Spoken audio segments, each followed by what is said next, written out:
ગુજરાત, મહારાષ્ટ્ર, રાજસ્થાન, હરિયાણા રાજ્યોમાં Pulsar motorcycle ઉપર recce કરી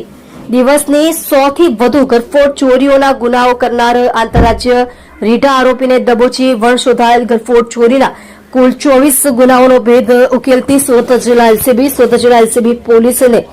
આંતરરાજ્ય ઘરફોડ ચોરી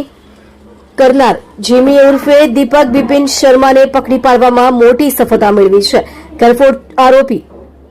દ્વારા સુરત ગ્રામ્ય જિલ્લામાં બારડોલી, માંડવી, માંગરોળ, કોસંબા, ઓલપાડ વિસ્તારમાં દિવસમાં ઘરફોડ ચોરીઓને અંજામ આપતો હતો, જેમાં અગાઉ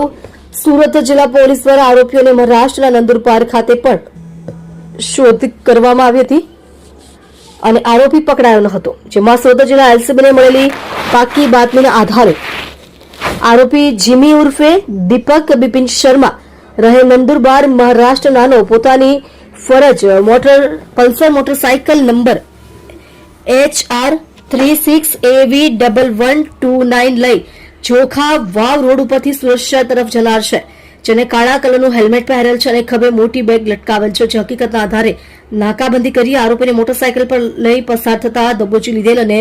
તપાસ કરતા તેની પાસેથી ઘરફોડ ચોરી કરવાના સાધનો તથા રોકડ રકમ સાથે મળી આવતા આરોપીની સઘન પૂછપરછ હાથ ધરવામાં આવેલ, જેમાં આરોપીએ કબૂલ કર્યું હતું કે સુરત જિલ્લા વિસ્તારમાં ચોરી કરેલ સામાન, સોના ચાંદીના દાગીનાઓ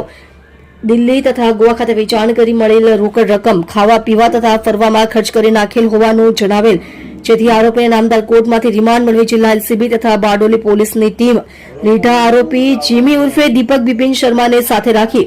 દિલ્હી ખાતે જઈ તપાસ કરી સોના દાગીનાઓ વેચાણ કરેલ, જેમાંથી ₹15,55,680 નો મુદ્દામાલ રિકવર કરેલ છે.